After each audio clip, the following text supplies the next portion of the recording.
Well, good morning and welcome back to No Greater Joy Studios. We are going to go through some of your questions this morning. I tell you what, I've been enjoying this. Oh, yeah, too. Absolutely. It's fun. It's fun to have your questions, and it's also fun to just sit around with a family and talk about this. We've had a great time. I appreciate the involvement from you guys asking questions and also just watching online and sharing and getting involved. So it's been a blessing. Ashley and I are not going to be here for about a month. We're leaving tomorrow on a journey to Papua New Guinea for about a month long. Yeah. Our latest magazine, which is free. Ashley, can you hand me one? This is our magazine for November, December that has the story of our trip. If you want to see that, you can read more about it. You can request the magazine through the ministry website for free. They're free. And in not this coming magazine, I already wrote it, but the March, April when I'll have the update of how everything went. And we'll be back with you guys right after we get back here. Mm-hmm. Okay, let's get started. Ashley, what's our first question?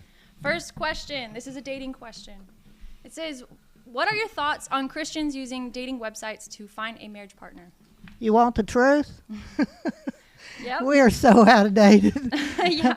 I always thought this is a terrible thing to do. This terrible thing to do. But then one of the girls that's worked for me for years found her beloved on the website. So I have backed up a little bit. In fact, I've backed up a lot. I don't know. It's out of our time. Mm-hmm. I agree, actually, because I used to always think, I don't know anything about it. I've never researched dating apps or used them, but when I was little, I knew nothing about it. I was like, oh, they're all bad. There's nothing redeemable about them. And then as I've grown and kind of matured, I've realized, oh, it's actually really, like, I know a lot of Christians who have met really amazing spouses through dating apps. And I think it's because if you don't have mutual friends, if you live somewhere where you can't just, like, go hang out with other Christians, you don't have shindigs or whatever, it's how do you find them? Yeah. Papa doesn't know. He's so old. Yeah. Well, it's not where you meet them. It's who they are once you meet them. Mm-hmm. So yeah. Do they have them for between widows between 40 and 50? All right, you. I'm fixing to get up and knock his head off. Y'all can all watch. Deserve it. There's an old country song that says you can't go fishing in a watermelon patch. There are dating websites that are horrible, and you're never going to find anybody that's not awful. Yeah. I've seen people that have jumped from one relationship to another because they have the potential to window shop. And when you first get into a relationship, there's this zeal and passion, and it's a time of setup for the real relationship, and people get addicted to that. Mm-hmm. It's like using a match to start a fire. It's 3,000 degrees, but it actually doesn't have a lot of heat. Yeah. Relationships that start that way, and people get addicted to lighting matches and throwing them, and that's incredibly destructive. And I think it's where dating websites get a bad name. Yeah. The young lady that you call the Southern Belle and her husband that we just spent some time with, that's how they met. I'm all for websites. Yeah. They had dinner with us, and she is precious. Of course, he is too. So he said he went to every Bible study. He started Bible studies on campus. He went to every church event. He went to different churches visiting, shopping for a godly wife. And he said he would take him out for 30 minutes and be like, well, that's not the one, and take him home before dessert. And then on a lark, he got on a dating website, and so did she, and they met from 500 miles apart. She was up in South Carolina. He's down in Alabama. It's a beautiful story. Ask him next time. It's a beautiful story. And it's if that's where God can bring you together, I would say use what you can. I mean, to meet somebody, but recognize that you can't replace the Spirit of God and good decisions and so forth with an app. Yeah. Basically, use wisdom. Yeah. And people can lie like crazy on websites. So you really need to seek the Lord and do it right. But some people, it works for them. Yeah. Just make sure when you buy a candy bar, it hadn't been unwrapped and already licked on. Okay. Well, that was gross. That was gross. That was worse than the cow analogy. Leave it to Papa. Okay. Should we move on? At least it was Move a candy on. bar, not an old banana or something. But yeah, I don't think like when the first thing he said, I think was perfect. It doesn't really matter, really how you meet them. I guess it does matter how you meet. Like, don't meet them at a bar, I guess, but who they are. I guess So- a follow-up question, Ashley, is what's your profile and how can they find it? You know, I haven't made one yet. Maybe I should after this. No. She blushes so easily. He loves to make her blush. So rude. So rude. So should I move on? Go ahead. Okay. Should I let my baby cry himself out at nap time, or should I rock him to sleep? Take it away. Okay, take it away. I don't like letting babies cry themselves. The older I get, the more I don't like it. I like to, cuddle them up. And But what did you do when you were young and you had your own children? when I was young, I was always sleepy by the time they were sleepy. So I told my older kids, "Here, y'all listen to this recording, and follow along in the book, and I'm going to lay down with the baby," and I'd lay down right beside them, and they'd sit on the bed and listen to the recording. Fortunately, I can't hear good, so I put me to sleep and the baby asleep, and so the baby was happy, the kids were happy, and I was happy. Perfect. That's how I did it. I distinctly remember getting out of school because I got to put Shauna to sleep. You were tired and you were like, so I laid. This is a question that I actually agonized over when my daughter was, my firstborn was probably 6 months old. And I went back and forth about discipline versus comfort. I don't want her to be spoiled. And when I say discipline, I don't mean spanking. I mean just as a person. Oops, my phone's ringing. I don't want her to be spoiled or fussy or think she has to get her own way all the time. But at the same time, I want to offer her comfort.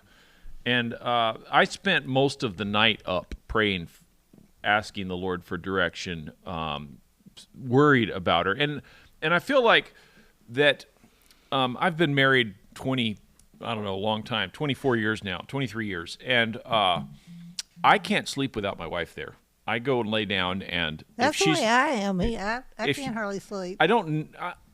If she's up messing around, I just can't sleep. I'm just not comfortable until she lays next to me, and I just have to touch her a little bit, and then it's fine. Yeah, and she's same there, and with I me. can sleep.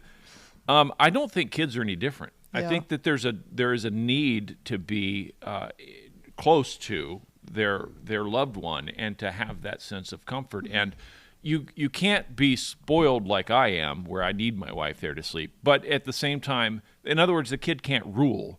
At the same time, recognize that source of comfort is normal and it is proper, and it creates strings and this sense of community together. Yeah. And so it, like all things, it requires balance. Well, I think kids going to sleep in a room with the door shut all by themselves, so it'd be totally silent, you're setting up a bad situation where a child has to have total silence. But if you let the child be in the room with a whole lot of racket going on and feel a sense of safety, well, anywhere that kid is, as long as you're there touching them, they're gonna be more relaxed and go to sleep. Mm-hmm. So good. Carry on. All right. This next question is going to be a little bit more serious. So it says, could you please answer the question of prenup in Christian marriages and also the prevalence of divorce in Christian marriages these days? Right there. Well, again, I think this somewhat requires balance. I find my marriage to be by far the most important thing in my life, and the next thing would be kids, community, church, and money doesn't really rank on my scale of value. And if I lost all of my money tomorrow, I'd go and start over again, and it would. We did that a few times. Yeah, it's not that big of a deal to me. So the nature of a prenup, is that just like if you get a divorce? A prenup is where you sign a contract before you get married that says my money is mine and yours is yours. So if we get divorced in 5 years, I get to keep the cow or whatever. I guess you shouldn't be planning for divorce. Well, so where it gets complicated is some people have a lot more money than we do, and it is it is an issue that someone might come in and try to swindle them into marriage in order to divorce in 3 years and take their $10 million. I have to say, we had a situation a few years back. In fact, it was a long time ago, where this young man really worked hard and built up a really nice company.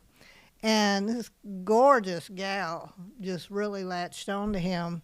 And we were all going to him, be careful, be careful, be careful. Because, he was smart, but he wasn't.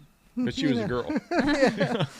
So finally he said, well, I think I'll do a contract where everything that was mine before we got married will be mine in case. And that girl broke up with him. She said, no, everything's going to be mine when we marry, and I'm just done with you. And it happened so fast, we were going like, whoa, did we mess up? That poor guy, he's lost his dear love. But after a while, he realized his dear love wasn't so much in love with him as it was his money. That's So sad. So there's the balance of sometimes, and also if there's a business that is a family business that multiple people are involved with, and you own a piece of it, and then you're going to get married, and if there's a nasty divorce, that's so a real problem. Okay. I don't want to think you should ever plan for failure, but also there are realities that that's just not in my life. That's not relevant to me. And so we see a whole lot of it, so it's relevant in the sense that we have to deal with it all the time. yeah, but True. no one would have ever married me to take my money. Our papas. They're like, I'm getting your bicycle. I had an old car and $50. I would say this, though. You should never marry someone that you don't have complete faith in. Yeah. Certainly. I mean, like complete faith, where they've got your heart and you've got theirs. And it is through thick or thin, for better or for worse. If you don't have that kind of confidence, you don't need to marry them. Certainly. Yeah, I know two guys that we counseled, and both of them said, one of them said, well, she doesn't have anybody to really take care of her. She's from a different country and she needs this or that. And we went, that's not a good reason to marry somebody. Well, I do love her. Well, you need to not put that first, that she needs somebody to take care of them. You know the people, and you know how bad it turned out. And then the other one was a woman that had, a young girl that had some real bitterness, and the fella said, I like a challenge. I want to be able to fix her. And Papa said, you don't want to go into a marriage needing to fix somebody. No. And females are really bad about this. They say, oh, when we get married, he won't do porn anymore because then he'll be married, or he won't do this anymore. You just don't marry in a situation like that. Right. You don't ever fix anybody. The bottom of that story is that both of them turned out very badly. Very bad. Well, sad. I knew a young guy that had head over heels for a girl, and he asked what I thought, waiting for me to say she's wonderful, and I said, is she what you want for your ministry for the rest of your life? And he said, well, no. He was into ministry. He said, no, I want to pastor a church and do this and do that. And I said, well, then you can't marry her. And he was shocked. Why would you say that? I said, if you marry her, that's your ministry. She's your ministry for the rest of your life. And I said, that's okay. She needs somebody to minister to her.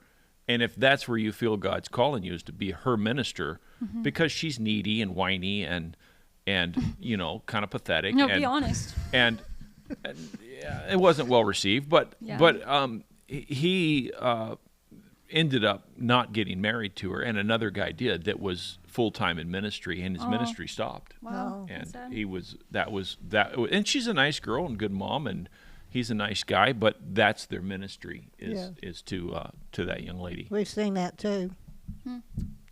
Okay, next. All right. Okay, this one's kind of long. It's another marriage question. It says, my name is Riley. I'm a 24-year-old Christian male. My wife and I have been married for 3 years. When we met, she was Seventh-day Adventist and loved Jesus, and I was a Bible-believing Christian, as I am now. My wife has recently converted to Judaism and rejects Jesus as the Son of God, mainly because that's what her dad did. She doesn't believe any of the New Testament. I know I made a huge mistake in the beginning of our marriage by not taking my job as a husband and a spiritual leader in the home seriously. I tried loving her and guiding her back to Christ, but she has no interest. What should I do? Thank you. Well, all you can do at this point is accept that she is different in that regard and be an example of what a real Christian is, because she's got a hollow spot in her life. She's got a big empty spot. She no longer has God. She is without hope. She's living in darkness. There is no forgiveness and mercy. The temple is gone. There's no blood sacrifices for the Jews. There's no priest. There's no way that she can get atonement. There's no sacrifice for sins for her. So she is lost, doesn't know it. The Seventh-day Adventists live by the law in a large part, and so it was an easy transition for her to go from a Seventh-day Adventist to Judaism. Not a whole lot of difference there for a lot of people. Now, I know some good Seventh-day Adventists that do love the Lord, but there's a lot that are swept into it who are just, they're very legalistic. So you made a mistake, but maybe God allowed you to make that mistake so that you can win her to Christ. Yeah. And in time, I think you will. Apparently, she's a sincere person. Apparently, she is concerned about spiritual things and godly things, but she's been swept into it. Now, she'll see the hollowness of it, the emptiness of it in time. Yeah. Mm-hmm. So stay in there. Don't make an argument over it. Let your life together surround around other things, and just be the kind of person that she would say, I want to be like you. No, I'm not. I want to be like you. And you can win her to Christ. Amen. And then don't fail to share with her from time to time the joy and the beauty of what Jesus did for us on the cross. And then there's some good literature you can get on the prophecies in the Old Testament, stuff that's written for Jews to bring them to Christ. So I don't own any of that material, and I can't give you the name of it, but I see it mentioned from time to time in Jewish ministries. The couple things. First, 1 Corinthians chapter 7 says that if you have a spouse that's unbelieving and you're married and they are unwilling to be involved with that, stay married. Stay married, and you don't know when your conversation, which is what Dad's talking about, that loving concern and care and acting like a believer, you don't know when that might win her to the Lord. And she's your wife. Do that. I don't know y'all's situation, but the Seventh-day Adventist is got one foot in the camp of Israel and one with the Lord. And it's very easy to try to make yourself acceptable to God by acting out the things of the law, the traditions and the rituals, and those rituals are the way to replace your relationship with God. I think that she's searching for God. I think that when you are trying to find that thing that makes you feel okay, it's easy to cast about. And some people most people probably will move toward materialism or move toward atheism when they're in doubt, when they feel guilty, when they feel like they're filled with sin and darkness. The famous one was Martin Luther, and he went to a monastery and took a vow of silence and whipped himself and did all these things to try to be acceptable to God. And it was at the bottom that he was in the book of Romans and understood imputed righteousness, understood the love of Christ, and got born again and was incredibly excited and freed. And that's when he wrote his 95 Theses. So don't give up hope at all. Don't become her enemy. Don't take the Bible and open it up and say, "Thus saith the Lord," about everything. The one thing I would suggest is open up the book of Genesis and say, the Bible says to leave your father and mother and cleave to your wife. I think that we need to leave mom and dad and we need to cleave to one another. So we're going to move to Alaska or Hawaii, or I don't know where you guys are living, the opposite of wherever that is. Because one of the things that religion does is it offers community. So when you get a church, and it doesn't have to be a godly church, you get any sort of community, it fills a hole in your life that we need. And it can take the place of a relationship with God. It often is the reason people are so ardent about religious things. So if she's following her father into Judaism, which is the broad road to hell, rather than teach Galatians, I would open, which is the answer to that in the New Testament, I would open Genesis and say, we need to leave mom and dad according to Moses' law, and then go a long ways away. Start a different community, get into a good Bible preaching church, say, hey, I recognize your right to keep the Jewish law. Of course, I won't say it, but anyway, it's not. I don't think it's a matter of doctrine is not the problem. The problem is community and emptiness. And so don't answer the community and the emptiness with doctrine, which is the result of the community and the emptiness. Remove yourself from that community and plant yourself into a different, and then offer the fulfilling of God as opposed to the emptiness of the Jewish faith. That's what I think too. She's with me. Beautiful. Next question. Go ahead, Ashley. How do I encourage a strong work ethic in my children? We got a perfect example for that yesterday.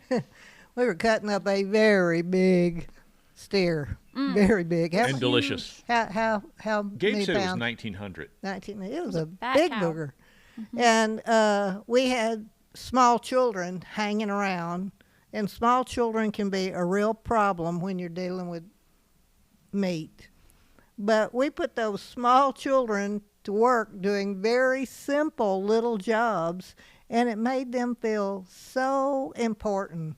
And, kept me from bending over 500 times, because all they had to do is take a plastic bag full of meat and put it in the box, but or either stuff it in or do one thing or the other. But Tell them how little they were.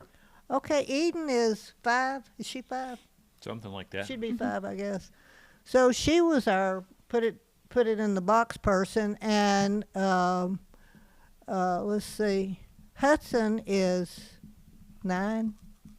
I think I'm he's too 9. old now. They all register as little. Anyway, this is Hudson right here. He's so cute. He was doing the sealer thing, stretching Aw. across and dropping it down. Vacuum sealer. Yeah, vacuum sealer and wiping it clean. But before we gave them jobs, they were an irritant. But as soon as they had something to do, they were very, I'm doing something important, and were very focused on what they were doing.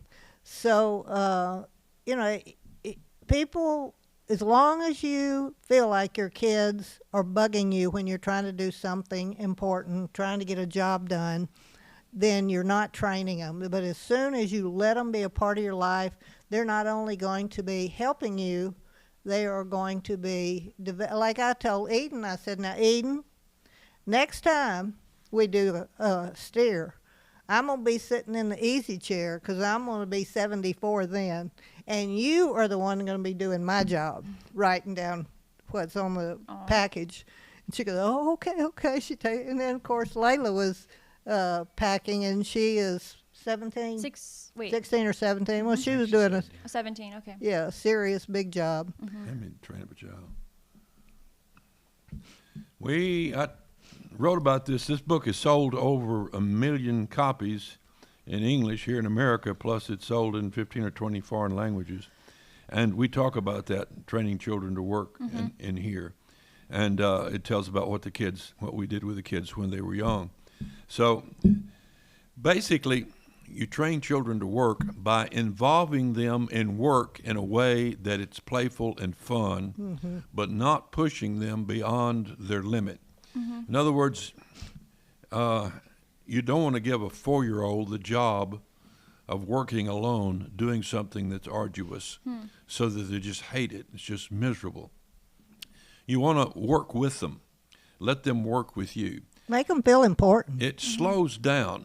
You get less done in life between 1 and 7 years old with kids. You get less.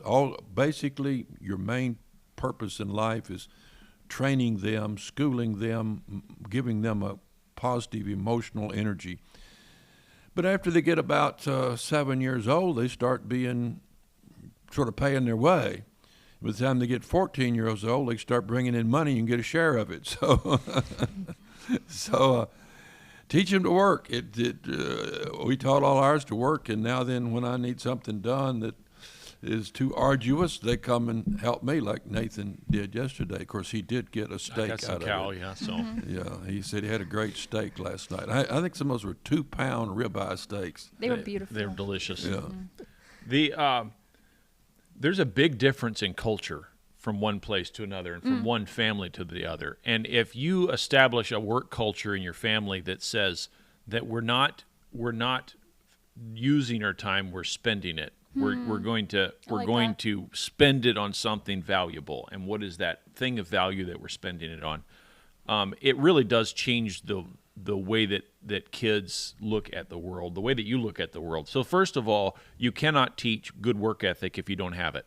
Get off the couch, get off your phone, go out and do something together. And it doesn't have to be a life-changing task. Rake the leaves, whatever you're doing, do that together. And then make it something that is joyful. I had fun yesterday. I did too. We worked on the cow. Now, I about couldn't stand up when I got home because I stood in one spot with that grinder all afternoon, and my feet and my back and my shoulder hurt. Oh, we know about that, don't we, Papa? But I had fun. I was there with the family, and we were working together, and my boys were cutting stuff up, and we're talking about the different cuts of meat, and we had a good time together. I've been doing that for 40-something years now, having fun, building things. We used to build junk in your shop and help you build cabinets by making islands of wood that Gabe and I nailed together. So whatever it is that you do it with your kids and recognize that your number one job is your kids. When my boys were. The camera has died. Really? It's died. This one? Yeah. No, that one's on. This one's off. Okay. Intermission. There it goes. Is it on? Yeah, the cord was not quite. All right. We had a technical malfunction. A cord wiggled itself loose. What'd you have to do? I had to turn that on and then reset the color. You ready, Adam? Yes. Okay. So I remember when my boys were small, when I would change the oil in the truck, I would put it up on ramps and we would crawl under there together, and I'd have one boy crawl in this way and the other next to me, and sometimes my girls, and we would drain the oil. And while we're down there, we would say, "This is the oil pan. This is the muffler. What's that, Daddy? That's the transmission. This and this," and then we would. I would break the bolt loose and then let them take it loose. And my boys can fix anything now. It didn't just happen. Yeah. They didn't do it on their own. They didn't go to school for it. They went to the driveway with me, and they were with me all the time. And the work ethic that we learned because we enjoyed doing it together. That's the key. We enjoyed doing it together. And a child needs to feel the joy and Thanksgiving, the pleasure of learning something because you're teaching them. Yeah. And you're being a part And of they their need to life. start at a year old. If they can crawl, they can be a helper. You Pick say, up how your could, toys. How could they do it at a year old? When Deb is in the kitchen with the little kids, they're sitting on the counter or in the sink. You got two sinks. She's washing dishes in one. The kids washing, playing, splashing, making a mess in the other one. But they think they're doing something. When she's cooking, it's terrible. Yeah. cookie cooking is dough. not Not her terrible. cooking. The cooking is good. Everywhere, sometimes in the floor, all over the kid, in the kid's face, mouth, and then I have to eat that later on. One thing about being a grandma, the house can be messy. I Wonderfully leave messy. the toys where they play. I leave the color crayons, everything, so they can find them when they come Aw. back. And different kids are motivated by different things. The boys always, it's helping mama. Because there's this big thing we're the men, we're going to go out and help mama. And but with Laura, man, it was money. We were my oldest daughter. We were rehabbing a house down in Georgia, and we'd bought a house, and Zephyr and I, we were flipping it, and so we're down there, and we had carpet floors with a underlayment stapled down, so there were staples all over the hardwood, and I was going to redo the hardwood, and I was just going to sand off all the staples, and but Laura was underfoot. We were working, trying to get this thing done fast, and we're working in the other room. And I said, I need these staples pulled out. I'll give you 5 cents per staple. And I thought, that's 25 cents or whatever. And so Laura disappeared, and I thought she was with Mama. And Mama, I mean, we're all in the house. Mama thought she's with me. And we're both working, and like 3 hours later, Laura comes back. How and was she? She was probably, that was before I got Sweet Pea. That was so we bought it during the crash of 2009, so it would have been 2009, and Laura was born in 2002, I think. Yeah, 2002. 6 or 7. 6 or 7. Little girl. She comes back and she's like, "You owe me $23." And I'm like, "No, I don't." And she's like, "Yep, I pulled out," and she named the number. It was a ridiculous number of staples. And these were in hardwood, and she had a pliers to pull them out, and she had a bucket with all these staples in It was them. great. And she had counted them, and she knew, and we were like, "Okay, that deal is over. No more staples." Well, That's serious homeschooling. Seriously. she counted them and did the math too. And you could believe her. She is the most practical, honest, truthful. She follows the letter of the law. So Yep. it's she got her count right. And she got her money too. Yeah. Good for her. We were so shocked that she pulled out that many staples. Good times. It was good. That's All right, what's hilarious. next, Pumpkin? Okay, this might be a question for you, Mom Pearl. Okay. How do I get my daughter excited about learning Spanish? She doesn't want to, and she gets upset when it is time to study. After reading Create a Better Brain Through Neuroplasticity, I know she will not learn well with a bad attitude, and I don't know how to change her brain so she learns better. Give me that book. Everybody needs to read this book. It was the funnest thing in the whole world learning about the brain and the neuroplasticity. It sounds like a big word, but really it is an amazing thing to learn for moms. You can teach your child to read better if you have your hand on their shoulder. They see it in the brain. It's amazing the kind of music that makes a child learn better, the kind of attitude that makes a child learn better, whether they're moving or holding something in their hand. All of that is discussed in here, and homeschooling is like a breeze. Like this fellow right here, I didn't know about neuroplasticity, but somehow we were able to do it because I never really taught you school hardly at all, not anything at all. And he is about the most educated person you'll ever meet. And I'm not bragging on him because he's my kid. It's true. Fine, go ahead. I don't mind. Because he sat in my lap when he was a tiny baby while I taught his 2 older siblings how to read. So one day he just picks up a book and starts reading, and he learned everything that they went through, history, science, everything he already had before he was 5 years old. So now I understand because I understand what neuroplasticity is. They see it on scan, so they know how it works. So Spanish is the same thing. I would get a Spanish child to come over and visit. Oh, I was like, get a Spanish child. Yeah, to come, Just go find you one. yeah, go find you one. Yeah, Okay. there'll be plenty There's a of lot of them on people. the streets now. There would be plenty of mothers that would be willing to come over to your house and let the children play together for 1 or 2 days. It's normal. And it would awaken in your child the reason why you're learning Spanish. And it would be probably a blessing to the Spanish family. That would be an easy thing, I think. Yeah, when I was in high school, I detested English, grammar, and all that, parts of speech. Just didn't care. I could talk what I needed, what I needed to know about it. But after I got into college and began to have to write, it became a concern to me. And so I really didn't learn till I got in college anything about English, and didn't get a whole lot of math when I was in high school. But when I got to doing designing and engineering work where math was important, I didn't learn higher math, but I learned my geometry and my basic math in a way that became very practical and useful to me. I wouldn't want to learn Spanish either unless I was in a restaurant wanting to order and the person only spoke Spanish. Or if I needed the bathroom. Or I was in a situation where I needed to talk to someone. So I would say take them to restaurants, take them where there's Spanish people, where there's Spanish kids, and let them use the little bit they've got. And when they feel the need to communicate to someone, And show out.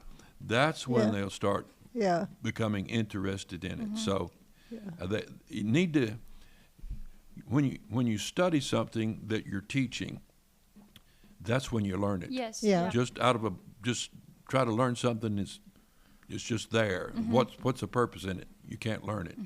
But if you have a need to learn it, Yeah, then exactly. it becomes very important, and you start picking it up. So create the need to know Yeah. Spanish, and then your child will learn it. Yeah. Yeah. So I had a fellow working for me and his wife years ago, and she had just finished 4 years of college at an Ivy League or pseudo Ivy League college. It was big money, big debt, and so I asked her what she studied, and she said that she studied the English, and with an emphasis on English writing or literature. And I asked her what book she likes to read, and she said, I don't like reading. What? And I said, well, why did you study it? And she said, it seemed like a good thing to study. It had good classes. And I Seems said, well, do you reasonable. have a favorite author or book? And she's like, not really. And I'm like, well, what did you do for 4 years? And she's like, oh, I read, and she named a couple of books. I'm like, well, what are they about? I don't remember. I didn't care. And I was blown away. I'm like, you spent 120 grand or whatever for I don't care and I don't know and I don't like it. And now you're painting for me. If there's not a need, in other words, ask yourself, why are you learning Spanish? Yeah. What's the point? And some things you've got to do whether you like them or not. I am been working on our house, and I don't like cold weather, and I've been out in the freezing cold. I'm actually going out there in a few minutes, and I don't like it, but I do it because it needs to get done. So it's okay to do stuff you don't like, and sometimes that's what life is about. But some kids will pick up music and love it and play it, and it's difficult and painful. And then some will do music because they have to, and they hate it. They won't ever use it again. If your daughter doesn't like Spanish, and if you don't have a specific reason for studying Spanish, figure out what she likes and do it. Yeah. Maybe she likes music. Maybe she finds great joy in botany or in biology and studying the muscle groups or something like that. And if there's a good use for Spanish, then like they said, get that use going. And I'm not saying you can only do things you enjoy, but don't spend 4 years butting heads to learn a language that at the end, and I've talked to so many people that took Spanish in school, and I go, how do you say X, Y, and Z? I don't know. I don't know. And they get upset when I ask, like, why? Because they hated it. They hated every minute of it. Well, if it's going to be useful and you have a reason to, but if it's not, then pick something else. The only time I ever really wanted to learn Spanish was when I went down to Mexico with a missionary, and he taught us a phrase to go out to invite people to the meeting that night. And he taught us to say there's going to be a special meeting tonight. There's going to be a meeting tonight with special music. At least that's what he said it meant. Uh-oh. So we memorized that. And I go up to the first house and I knock on the door.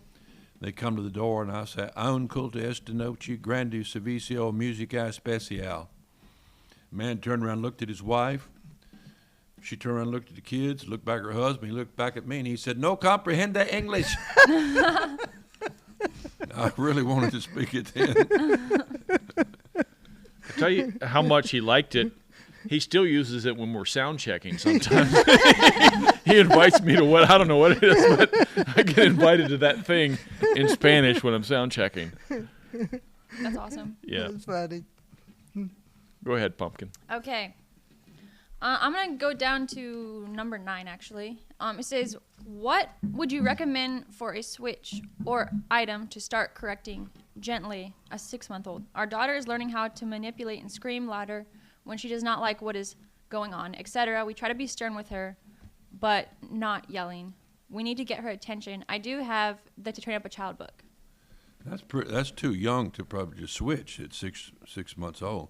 We talk about the use of spanking in this book right here. In fact, Anderson Cooper hates this book. And Dr. Drew and a bunch of others have, the New York Times have all slandered it because we talk about the use of spanking children up to about 6 or 7 years old on occasion, gently, but forcefully enough so that it reminds them that no means no. But we give you a whole lot of other alternative ways of getting them to obey before you have to come to that. When you have to spank a kid, that means you failed. You failed to be attentive. You failed to train. The idea of training a child is so you don't have to spank. So there's no explosions. You don't come to those crises experiences. But even if you are training dogs or horses, there has to be some kind of negative reinforcement. I remember one fellow who's a gentle horse trainer. I asked him, "What do you do if a horse charges you?" He said, "You stick your finger out like this, right at their eyes, so they run into it." He said, "Then they back off." Well, he didn't hurt the horse, but that was a threat to the horse, you know. "I'm going to poke you in the eye if you come any closer." And he said that worked most of the time. Yeah, he's braver than I am. 1,200-pound animal charges me, I'm jumping over the fence. So I can remember one of the first disciplines my wife did with little one. She's nursing the infant, small child. And I don't remember how big they were, but they're still nursing. And bit down on her. She gave a yell, "Ow!" And so next time nurse like that, I saw her reach down, pull his hair a little bit when he started biting too much, like that. And she said that broke him. That negative reinforcement says that's not a cool thing to do. You don't chew that. And that stopped him from biting. And similar situations, similar things that you can use, negative reinforcement. Remember Shalom and the steps. Oh, yeah. We had where we lived, we had some steps that went up to a balcony. And Shalom could crawl before any of the other kids. She could walk before when she was 8 months old. Yeah. She just was much more advanced in traveling around. And so she loved to climb stairs, and I don't remember which one of them it was, her or one of the other kids, but they had some railings up there that would prevent a kid from falling off. But one day I heard a holler, and I went and looked, and one of the kids had slipped through the railing. It probably was her, and was hanging like this, squeezed in there. So I had to run up and pull them out. And so I told her, I said, "If you climb those stairs again, if you get on those stairs, I'm going to spank you." And I had a little switch like that. And it wasn't like, you're giving her a beating. It's just climb on the steps. Wouldn't even leave a red spot. I'd spank her like that on the back of her bare legs, and she'd back off the stairs. Didn't even cry. And I did that a dozen times, and yet I would come in and find her halfway up the stairs. So very persistent kid. Very persistent. So I had to come up with an alternative. So what I did, I had an idea. I took the switch and laid it on the bottom step like that. Just let it lay there. And I watched. She crawled over and looked at that switch, looked at those stairs, crawled off, never climbed the stairs Wow. again.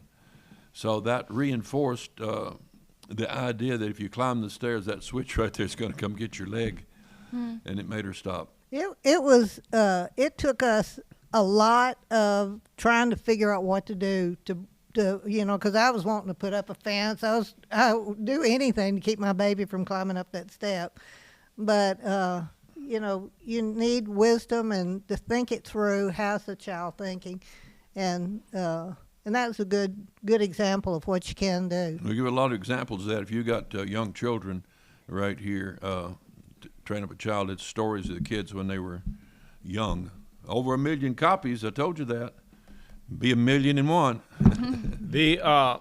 I want to add a couple things. One is the wording says, where'd it go? 6-month-old, our daughter is learning to manipulate and scream louder when she does not like what's going on. We try to be stern with her, not a yelling tone. I don't know that I was ever stern with my 6-month-old. Consistent. That's what you have to be. Consistent, but I never wanted my 6-month-old to feel like I was irritated with her or that she had violated our relationship, because there's a difference between evil concupiscence. In other words, lying is when you have made a decision to go against, and training when there's a correlation between an action and a negative consequence. Because what you're talking about is not you're climbing the stairs, whack, whack, whack. It's hey, I don't want you to get hurt, and so you don't understand that climbing to the top of the stairs might kill you, but I do. So I'm going to be your safety net and say it hurts to take the first step because you can't understand the pain from the last. Mm-hmm. We see this with God, with Cain. When they offer the sacrifice, God comes to Cain and he says, don't you know if you'll do what I ask, it'll be well with you. But if not, sin lieth at the door. And the reason was that Cain was immature in their understanding of good and evil, and God was giving him a time to reestablish fellowship and say, okay, this was a mistake, not a punishable action.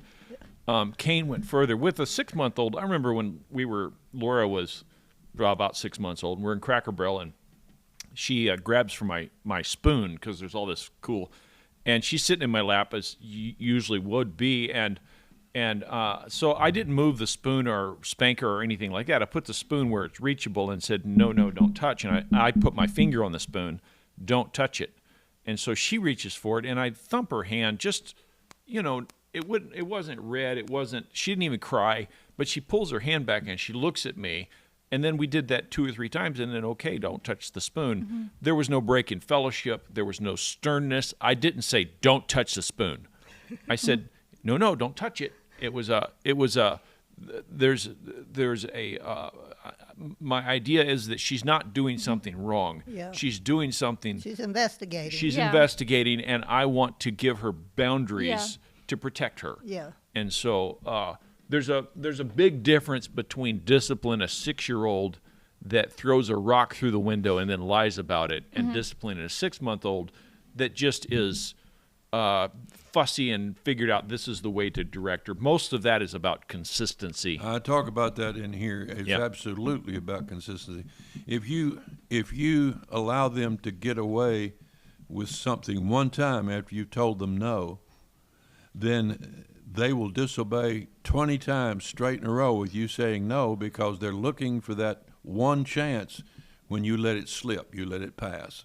But if you're consistent 5, 6, 7 times straight in a row, it gets in their head, I can't get away with this, never can get away with this. And so they start being obedient. And if you conquer in one area, then you conquer in all areas. It's the whole concept of who's in charge here. Now they've got to feel that what you're doing is loving and for their good. They cannot feel your anger and hostility and impatience. That makes it a competition, and then it gets down to you're a kid and they're a kid and you're fighting it out all the time. There's always going to be somebody in charge, whether it's you or them. And if you're the parent, it's your responsibility to carry that burden, not the kid. And what's sad is when folks feel like, well, I can't use any sort of corporal discipline, and I have to talk my kid into it, because what ends up happening is they break fellowship and they're angry. And I see people at Walmart or whatever coming out of the store dragging a kid, screaming, I told you to put it back, you embarrassed me. I'm thinking, you're embarrassing yourself, buddy. Yeah. And there's going, well, they would never whip their kid. Well, then that's 100 times worse than spanking your kid. So like, much worse. like I felt like when we were growing up, we didn't break fellowship. Like we did something bad, and if we did bad and we got whipped, then it was something that was grievous to you and to us, because it was something that was, so we enjoyed home. And the same thing with my kids. There was not a sense of frustration and anger that, oh, the kids did bad, now they have to be whipped. It was like, oh man, that we as a family need to correct this, because we need to enjoy each other. And there was always peace. Like, I remember the first time I saw a parent screaming at their child, I freaked out. And to this day, I hate hearing parents scream. I hate hearing people yell, because I've never experienced that as a child growing up. There was so much peace in our home, and no one ever really raised their voice in anger, especially like you were always just such a gentle dad. And so my expectation of dads are gentle, and there's the law, and if I violate the law, there's a consequence for violating it, because justice has to be upheld. And it's the same with God, and I was really thankful for that. And I hate yelling. I don't like it. That's it right there. She said it all. we had multiple times where we would be in somewhere to eat, and we go to pay, and somebody says, the fellow paid for your meal before you. Yeah. And it was always funny when they'd say it, but they'd say, when he said for me to tell you that when you came in and your family sat down, they thought, oh no, our meal is going to be miserable. They've got 4 little kids with them.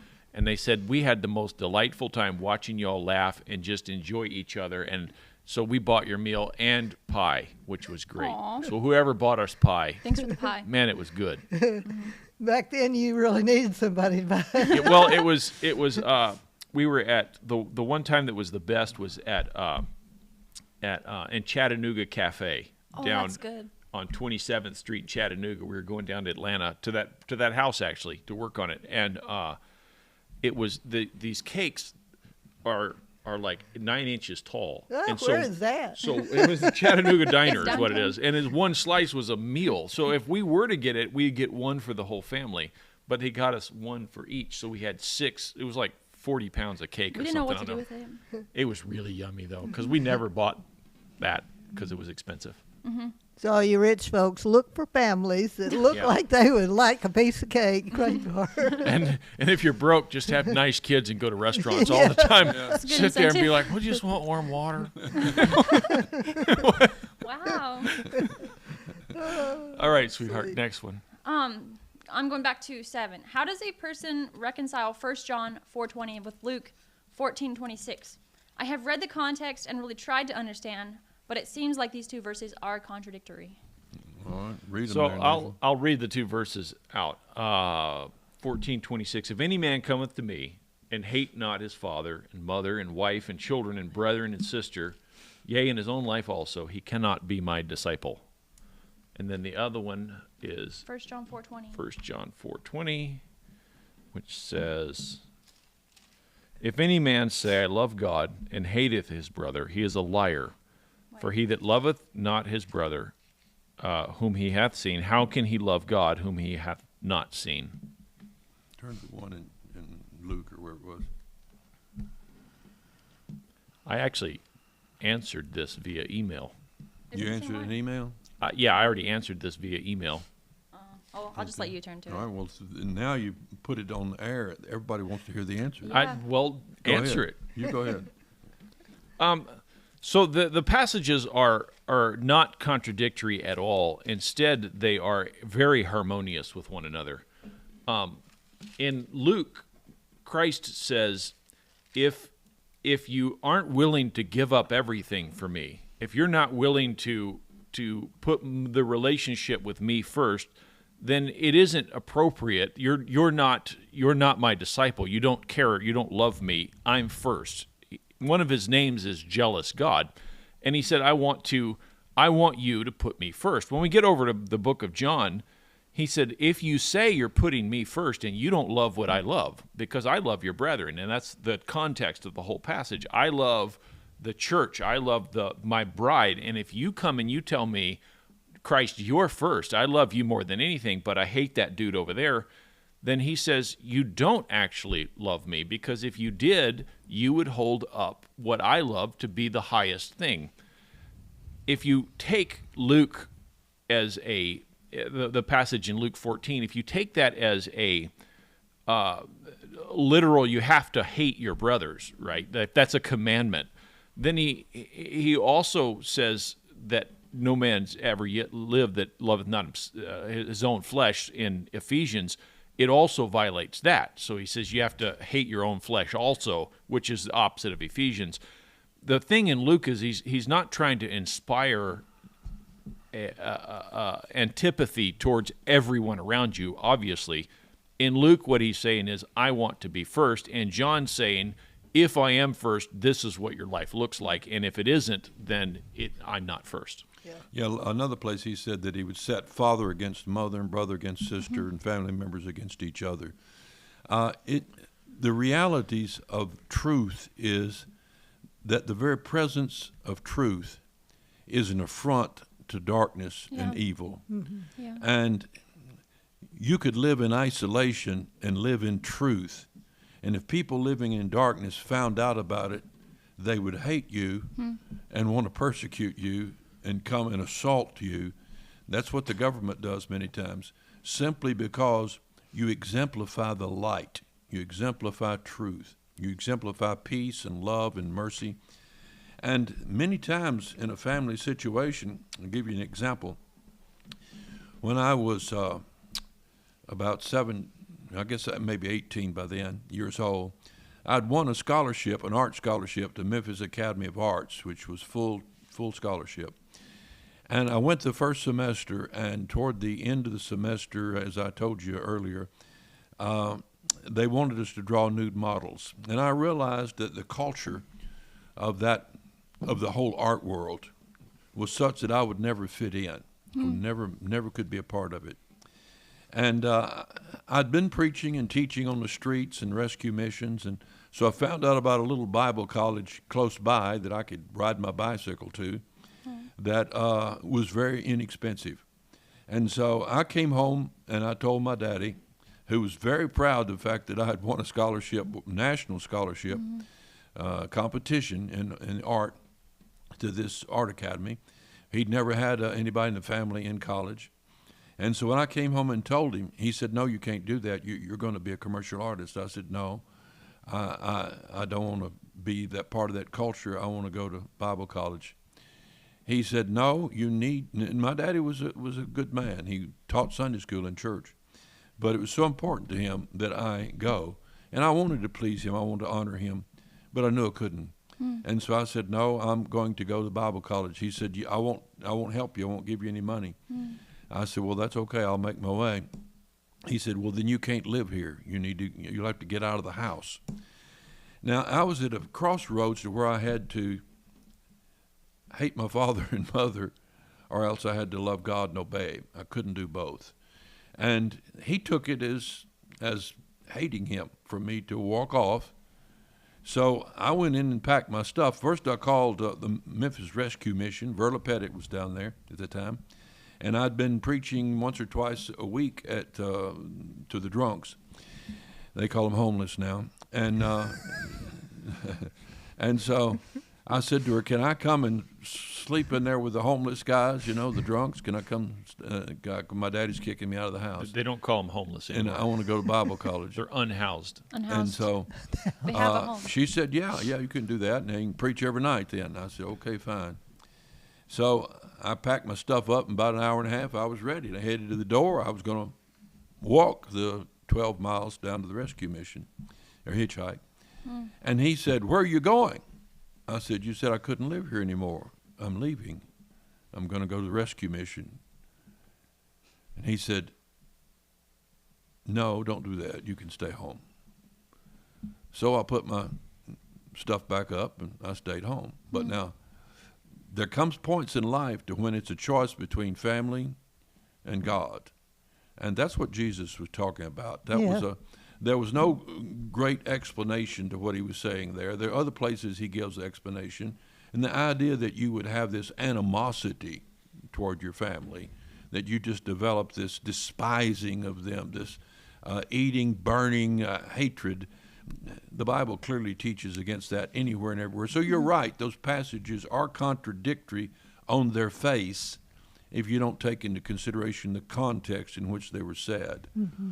And so, given the context, I mean, you could take anybody's speaking about any subject Yeah. and take everything they've said and take a phrase here and a phrase there and put them together and find many, many contradictions in in what we say, anybody says. But if you look at the whole of Jesus' ministry, the whole of his life, the whole of his teaching, you've got to know that when he says that, he's speaking about taking your stand with God alone, when sometimes it means disobeying your parents, turning your back on your family, and separating yourself for God's sake. A great example is John 9, the blind man. And Yeah. the guys in the temple said, you need to excoriate Christ, or we're going to kick you out of the synagogue, which was more than just don't come to church. It was you can't buy or sell Yeah, or trade. you lose everything. And his parents stayed in the synagogue because they said he's of age, ask him. And so they couldn't have meals with him. They couldn't. And this is a son that was born blind and lived his life on the street. And for the first time, they have the opportunity to work together. And then the synagogue stopped that. But he said, I'm not going to deny the guy that healed me. He said, I love his statement. All I know is whereas once I was blind, now I can see. Beautiful. A lot of chapter. Amish people write us letters, and they're going through that. They're having to, they get saved while they're Amish, and they get in trouble for not doing works. And for them, it is where you live, your farm, how you're going to make your living, your mom and your dad, your brothers and sisters. You never lived out. You don't have driver's license. You don't have a car. You don't have anywhere to go. And yet some of them are just leaving for Christ's sake. And when they do, God seems to really put his spirit on them and bless them tremendously.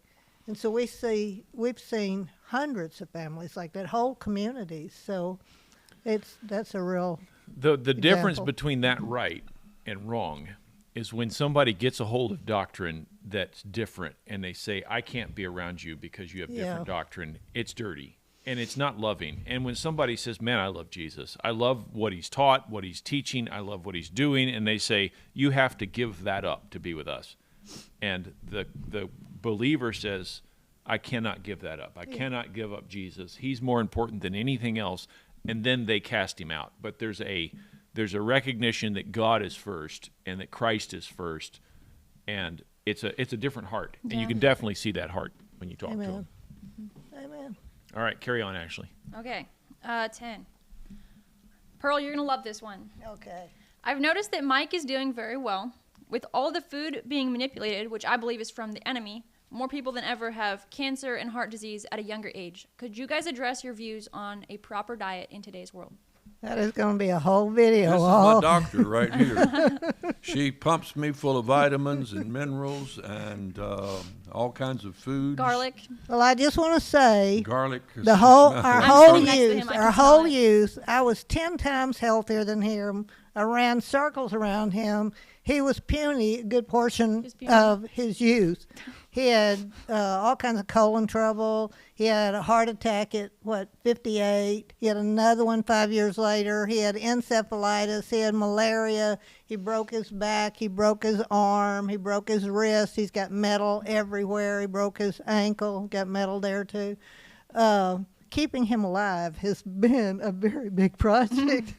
My problem is I didn't get to take the same stuff myself. Now he's healthy and I'm dealing with issues. You need to do your own study, but it makes a difference. I remember I can't remember if we talked about this before. I remember when we were young, just married. We went to a church, and there was this lady that walked around singing all the time and was very joyous. And she was probably 25 years older than us, and she was always trying to get everybody to take vitamins. And we went to a yard sale, and she was selling all her pots and pans. They were beautiful. I said, why are you getting rid of your pots and pans? She Now, said, this was 1971, wasn't it? 1971. She said, they're aluminum, and they'll give you Alzheimer's. I went, how in the world do you know that? And she said, I've done my research. I know. And she wouldn't sell them to me because Aw. she didn't want us to get Alzheimer's. But somebody else who was fine. She's like, here, anyone else buy this? Yeah. Cool. She promoted she used a vitamin called Shackley. And she pushed it. And everybody kind of made fun of her. Well, she just died about a month ago at 103 years Wow. old. And she was healthy and had her mind all that time. And she'd had cancer. And she had cancer when she was real young. That's what got it started in her breast. So from that point on, she was real careful with her diet. So it makes a difference. It doesn't just make a difference whether you live to 103.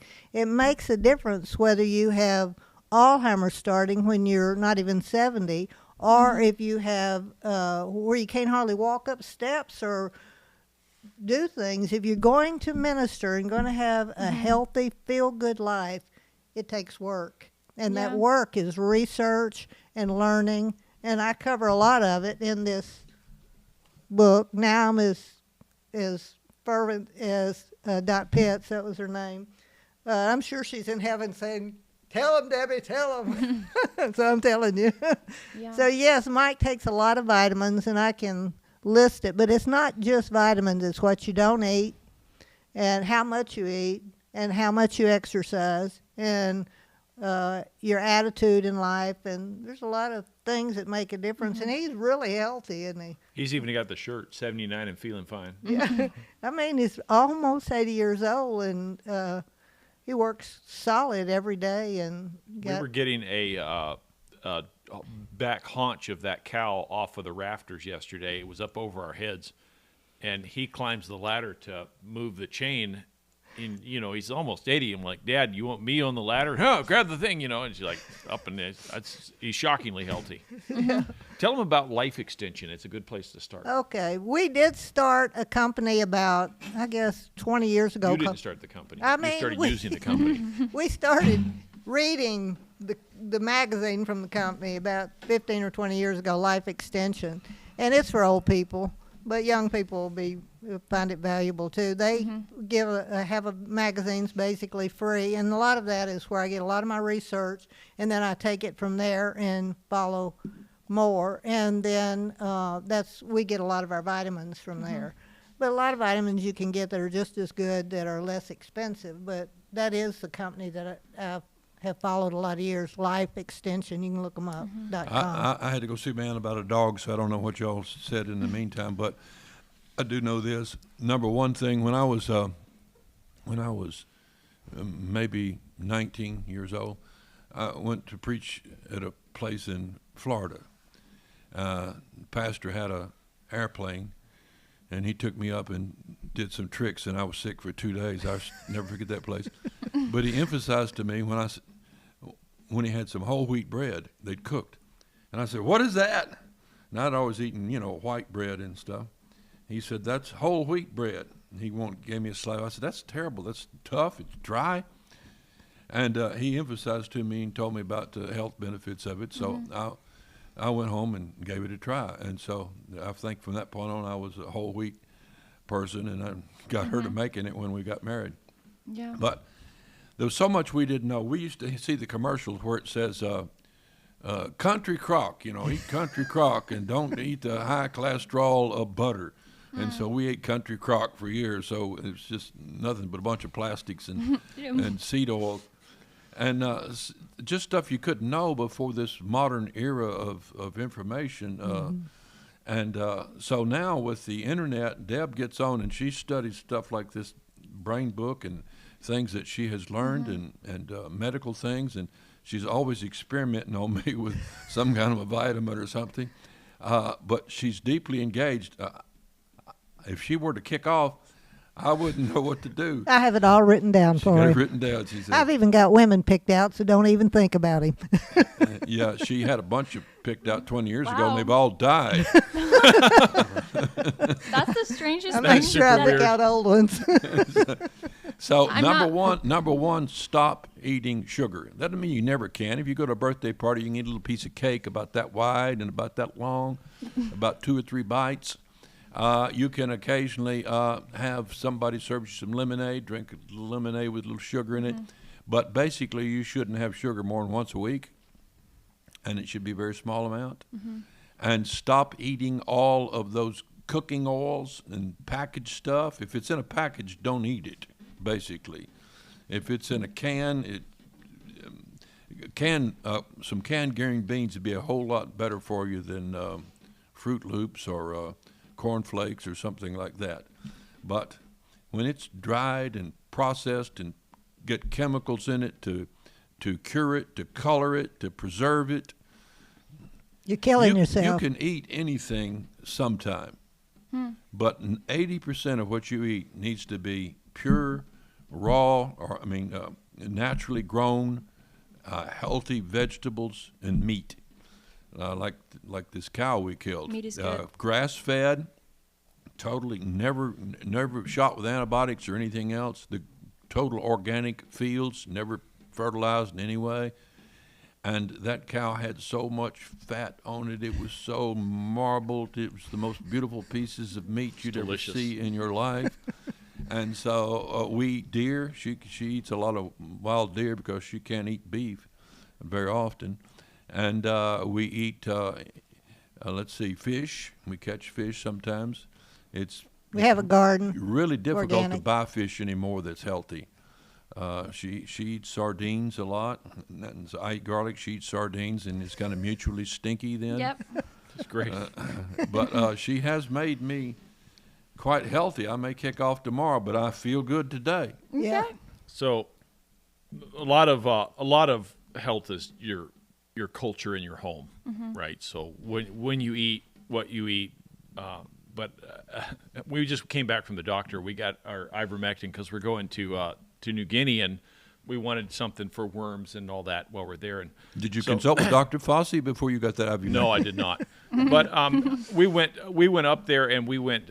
We're actually on label. We're using it for parasites. But we got there, but right before the doctor opened, and there's these 2 cute little boys. They were about 5-year-old twins, and their dad, who had a beer shirt on, and he's a pretty big guy, you know. They were the cutest kids ever. They were so cute. And So so I walk up to the door, and we're waiting outside to go in, and they're standing there, you know, and they're like, "Daddy, somebody's here." And you know, he's so kind of cute. embarrassed, and they're like, "Daddy, why is that over there?" And they're asking questions, and so I kind of engage with them a little bit, and I said, you know, I told the guy, I'm like, my boys are all grown up now. I said, you got to enjoy this, and he's like, yeah. And then my boys walked up, and Jacob and Gideon, and they're both 6'2" and both 185, work hard, chiseled, and they walk up. So I told the twins, I'm like, hey, I said, these are my boys. Are you going to grow up strong and healthy like them? 5-year-old looks up at me and goes, nope. When I get big, I'm going to be fat. He's already made up his mind. It was so cute, though. His dad was right there, and I was trying not to die. I was like, well, you probably will, son. It's all a matter of what you want in life. Well, if you're going to live in Perry County, it's going to have to be if you're going to fit in. Hey, you live in Bear County. It was so cute and horrible at the same time.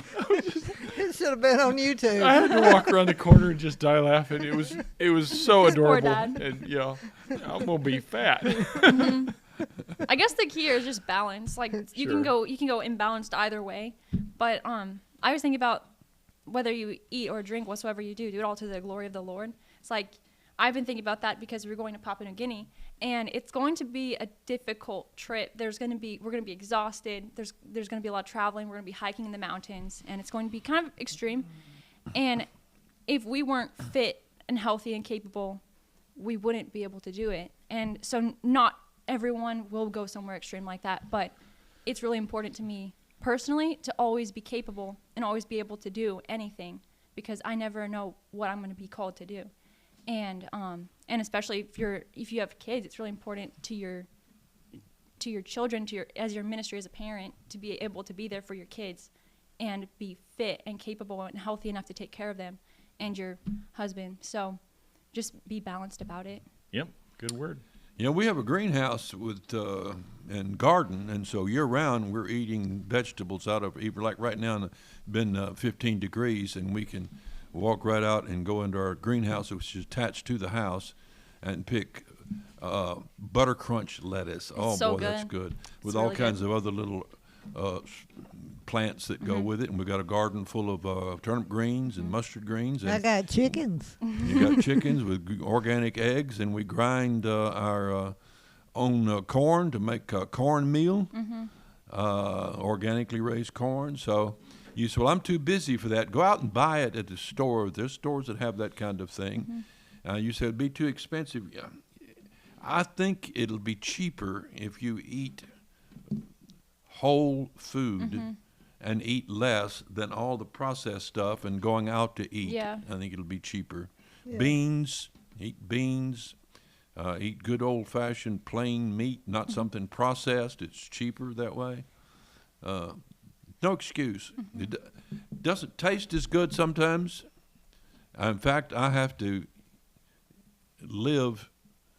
eat to live rather than live to eat. So keep that in mind. What do you want most? To sit down and indulge and be a glutton, or do you want to stay alive and be healthy and be productive? I love having a clear mind. Yeah. Being older, so many older people, they just are, they're dull in their mind because their bodies are worn out. They're trying to struggle to survive. And so it's worth any sacrifice to me to wake up and have a clear mind. I just love it. And I love going to your house for lunch. Your food is so That's good. a good girl. That's a good girl. Do we have time for another question? Sure, hit one more. Okay. Trying to pick which one. Okay, this one's going to be long. My family has been wondering why God would feel the need to prove himself to Satan in the book of Job, and why he would torture Job as a way of doing that, and why give him the most beautiful daughters in the land as if beauty is all that matters. Were those daughters just poof, made into grown adults, or did his wife have to give birth several times again? If they were babies, Job and his wife would be older now and have to go through raising babies all over again. We are just totally confused about this story. We get that God is all-powerful, but for a lot of people who look at this story, it appears God is like a terrible, narcissistic monster. I really don't know how to discuss this story with others. Where's my book, faith book? All right, this faith book has the story of Job in it, and goes into God creating faith in Job and how he worked through him.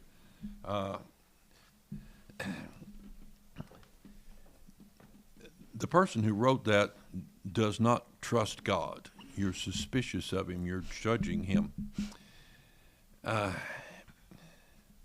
If you had faith in God, you'd give him the benefit of the doubt. Now, why did God put Job through that? Because there is an eternal contest taking place. It's an eternal contest. It's between God and darkness, represented by Satan. It's between truth and lies, between peace and turmoil. There's an eternal battle taking place. It's taking place in my soul and in your soul right now. It's taking place in politics. It takes place in the church. It takes place everywhere. There's no place that this battle is not taking place. Yeah. And it's a war that's going to be fought to the end, to death, or to eternal life. And so you're part of that, and you cannot escape it. And there's a large part of the world at that time that offered human sacrifice. They still do in Hollywood offer human sacrifice. There are places in the world where people are being sacrificed to Satan, religious rituals. Places in the United States where that takes place.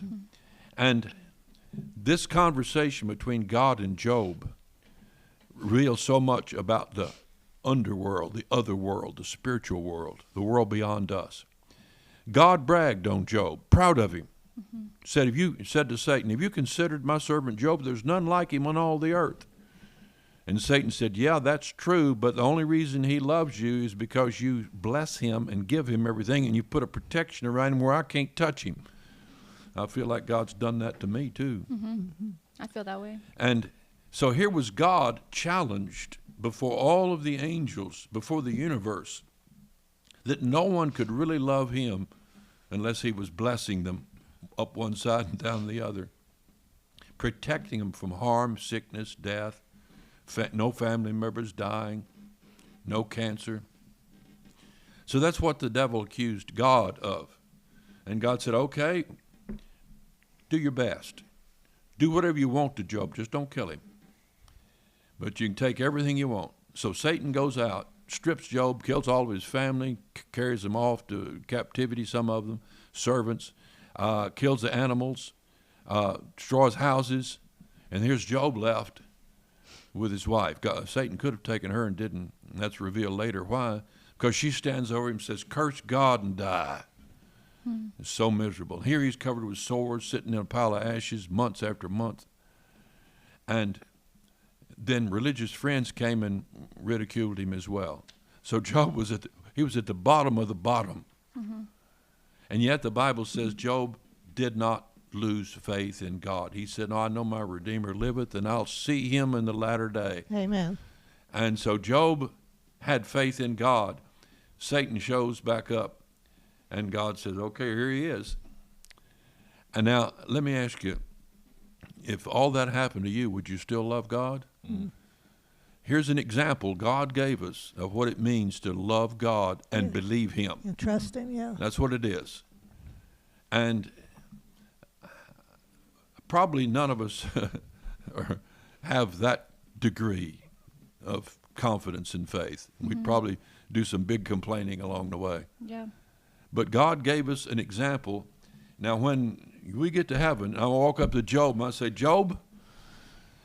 He says, "Yep, that's me." I said, "Job, how did you do it? How did you have patience through all of that? How did you believe God?" He said, "I just knew that God was worth it, that truth was worth it, that I needed to go on record because there's so many people that hated God, that lived for theirself in pleasure and lust. I just wanted to go on record that God is worth it." Amen. And so this person who wrote this, if perchance you should go to heaven and ask Job this question, his mouth's going to drop open. He's going to say, "How'd you get here?" All right.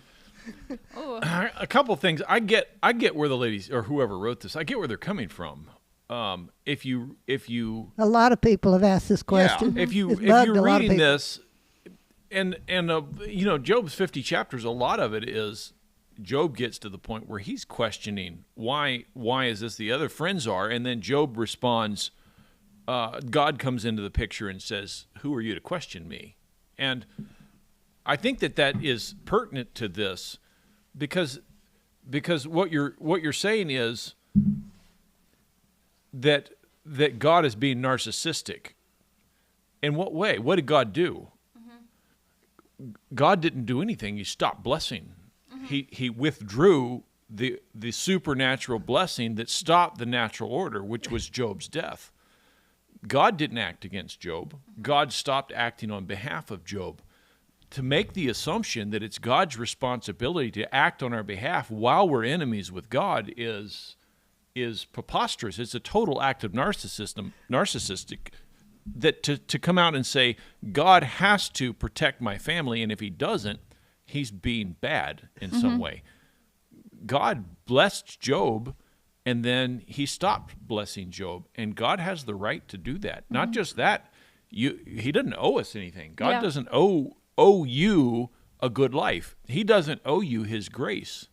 I remember years ago I was studying through the book of Romans, and I was in Romans chapter 1, and I've got friends whose parents never heard the gospel of Jesus Christ in Papua New Guinea. I knew a man that was alive during the Second World War, and his parents were tribe members that were that never had the opportunity to hear about God, and I was struggling with this idea: how is that fair? How is it right that Bill's father, grandfather, great-grandfather died and went to hell because nobody told them about the Lord? And I'm thinking God wouldn't do that.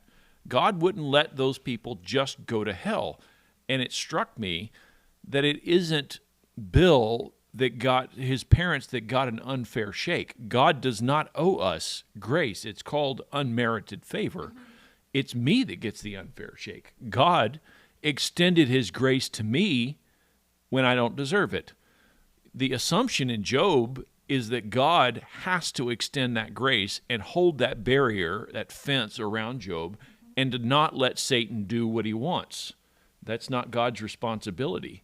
God gave Adam dominion. Adam took that dominion and said, God, we're going our way, not your way, and kicked God out. God's design was that Adam live in joy and peace and hope and to live an abundant life full of fresh things growing on trees with his wife and to have children, and God had it all planned out, and we rejected it. God is not responsible to pick up those pieces. He's Design. That's right. Oh, I brought it. Yeah. He's There See, it is. Over the past 35 years, actually a little more than that, 37 plus, wrote a book before then.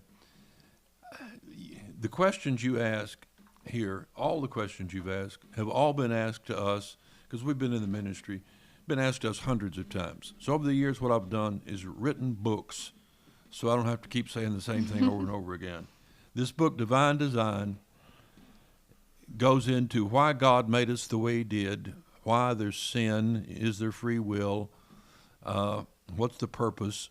So it's philosophical, basically, but it also is scriptural. It's not And, remote philosophy, though. It's not remote. A lot of philosophy, when you say philosophy, it's like knowledge that's out there that doesn't affect you. When I say philosophical, I mean it's like what we've been talking about right Yeah. here, Yeah. about why, the why of things, the wisdom behind what God did. The word philosophy means love of wisdom, and so I love the wisdom of the Word of God. I like that. So that's a little book, but I had Dr. Gail Riplinger read it, and she wrote me back and said, it is presently my favorite piece of English literature. Wow. So did you know that? I did, because you tell me at I least thought it was every just- few months. I thought it was read it just a several times. book, and now it's English literature. You need a T-shirt with that on it. That's cool. Well, the thing I learned from Job is it's, of course, all you've been saying, but the most important thing, or the most interesting thing, is what goes on in heaven. I mean, what's Satan doing in heaven? What's Yeah. he doing talking to God? And walking to and yeah, fro. I know. It's not like what we think heaven is. It's Satan standing in front. I mean, I guess he was invited. He showed up, and also right now I'm doing messages on women of the Bible, and do you realize how many times it says, "Oh, she was beautiful"? I mean, like God seems to like beautiful gals. Like I he do did- myself, yeah. He agrees with the Lord. He on that. gave Job 3 the most beautiful women, and Rebecca and Rachel, the whole Sarah, they Not Leah, though. oh yeah, the one Leah. rejected. Ruth is not recorded as being beautiful, and she is obviously God's number one lady until the New Testament for Mary. But I thought that's interesting. You get so much out of the Word of God if you just read it, and The Now, on that book of Job, don't I have audio on Job, Adam? No, Huh? no. No? You These put a are- lot of study together, but you didn't produce anything You yet. have some with the kids, though. You have some of those. Had someone. With the kids, when you were telling the stories to the Bible to your study. grandkids. Well, I think I know I gave some. you talk got it to- ready. I remember, but you never did it. Yeah. Yeah. But you almost wrote a book on it, which I think would be fantastic. That would be cool. Okay, gotta do that. you need to find that audio because I recorded those messages Well, he'll do it. on the book of Job. The They'll be free when he gets it. the other thing that you asked was about his daughters, did they have to raise them again? They would have been old. Job took place probably around 2300 BC, probably the second or third generation after the flood, and people lived commonly a couple hundred years. So based on the names of the people that invaded Job, and the fact that he talks about the flood in the book. It's post-flood, but chronologically, it's the earliest book written that we think, and it's a dissertation on the nature of God, which is the reason it's written there so clearly. Yeah. What you said earlier about how you struggled and you were thinking about how there were people who didn't know the Lord and they had died without knowing him. I think that I'm assuming every Christian has thought that and questioned God about that, and including myself. And I remember lying awake at night, not being able to sleep, thinking about all of the people in the world who have never heard the gospel and how unfair it is. And then I remember you telling me, or actually it was a sermon where you said that, and it really encouraged me. And I remember it now every single time I have that thought. It's like the things that Jesus has done for us it blows my mind. Right at the outset, we as people rejected God, and then individually we've each rejected God, and then his love is commended towards us, and it's not owed. Nowhere and at no time is God's love owed to us, because we are his enemies. Well, he's put the responsibility on us to tell those people that haven't heard, and that's what we do here at No Greater Joy Ministries. No Greater Joy is actually 3 ministries. One is the child training and family issues, and Deb's book there, personal stuff for the family, for Christians. The second ministry is the Good and Evil book. You got that back over there somewhere? Top, yeah. And this we produced for mission field, but it's been popular in America. We've sold, how many of these we've sold? I don't even Or have given one. away? Yeah, so many. Probably, I It's don't in know, 50 languages, 60 hundreds of languages. thousands. It's in 80. 85 languages. Yeah. We actually just got it in Kurdish. Kurdish, Kurdish. yeah. It's We're exciting. making a push now to get Ooh, it I in. prayed for Kurdish for a long time. Yeah. Yeah. We take it to the jails all the time. So this ministry right here, 85 languages, is available free online. Madam, put that little code up where they can access that. And then we make this available to missionaries at cost, and so we produce these 40,000 at a time. Just recently sent some to Israel in Hebrew, in Arabic, and in Russian, where the people speak all those languages. So that's our second ministry. And then our third ministry is online to you, what we're doing here, and the stuff that I do. So we make as much of it available free as we can. We sell a little bit because we need to keep operating. The Good and Evil, there's an app you can get on your phone, and you can get it's about the size of a business card that has a thing you can scan and get it. And it's in, I think we have 40 or 50 languages on the app. I use it for witnessing all the time. Yeah, it's my favorite When- witnessing tool because the gas stations in the South, it's always Indians, and you can have it in their language, and it's like home for them, and they love it. And everybody, like we got a car shipped the other day, and the guy showed up, and he was from Mongolia. Yeah. And he couldn't speak a lick of English, and we're trying to communicate. And I'm like, "Where are you from?" California. No. And so he would text me because he couldn't speak any English at all. And so I finally got that he was from Mongolia. So I pull out my phone, I flip through it, and I open the Good and Evil in Mongolian. And he's like, "Whoa!" I'm like, "You want this? It's free." Yes, he gets his phone, and he scans it, and he's like super happy to get this thing in Mongolian free, and he can read it, and he's driving a truck. It's not like he's scanning CNN.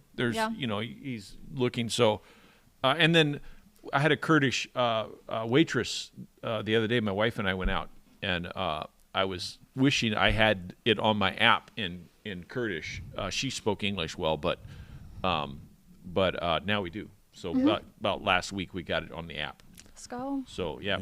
We've got several people sitting behind a computer doing this kind of stuff all the time, taking these different languages and formatting and putting into form and making it available. So that's one of the biggest, most impactful thing we have in ministry is getting this out to the whole world.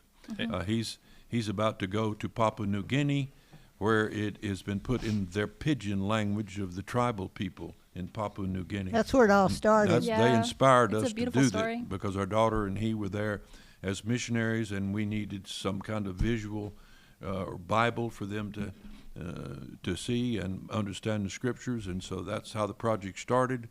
And he's about to go back there again. And by now, the tribal people, some of them have cell phones, so they can actually look the thing up on a cell phone. When back then, they first white people they'd ever seen when they walked into the village. When I went back in 2015, one of the guys there, I was showing him the book, and he's going through it, and he finds something. He's like, "What's this? What's that?" And I'm like, "Oh, that's Rebecca at the well." And he's like, "No, what's this?" I'm like, "Oh, the camel? That's a camel?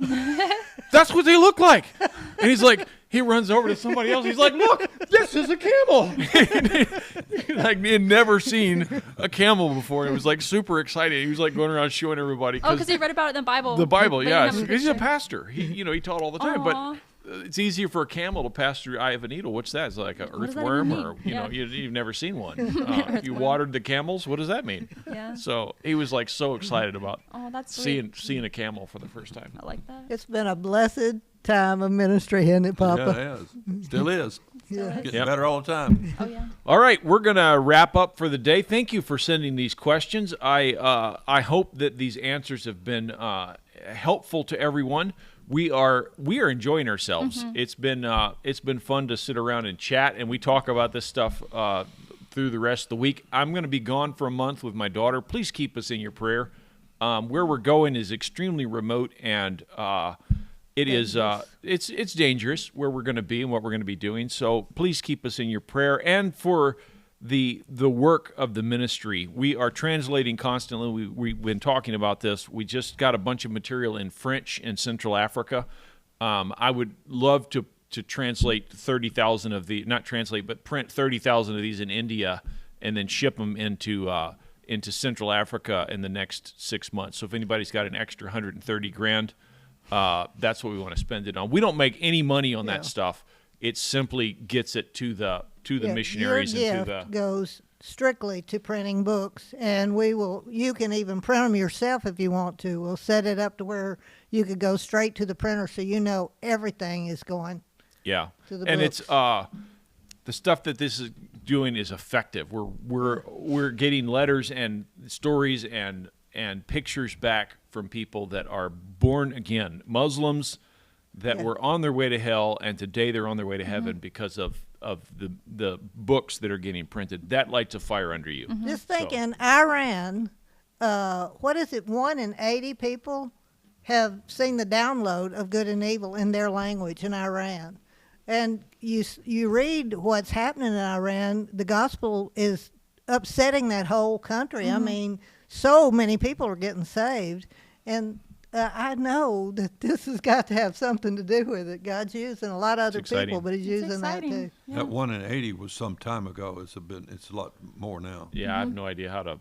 It count it opens and closes. It depends on whether they let us in. So or we not. do on Facebook. We do an ad that you can click on and then go to this free in the language that you see the ad in. And so we spend about between, it depends on what comes in, but we spend between 12 and 20,000 a month in putting that ad out into places like Iran and Egypt. We'll be doing it a lot in Syria because of the overthrow that just happened.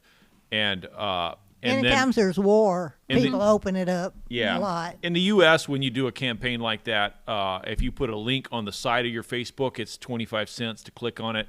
Place like Iran, it's 2 or 3 cents, Yeah. and we're spending 12, 15 grand a month doing that. So People it are is, clicking on it. yeah, Makes a big- it's, and we can see sometimes the amount of reading that gets done, and it's incredible. I mean, you're handing out 100,000 gospel tracts in Yeah. a couple of days that are 300 pages. In So- Iran or in Iran, Syria. yeah. So that's pretty exciting. Okay, we're going to close with that. Thank you for joining us. We've enjoyed it. We'll see you back here in a month. Amen. Slow.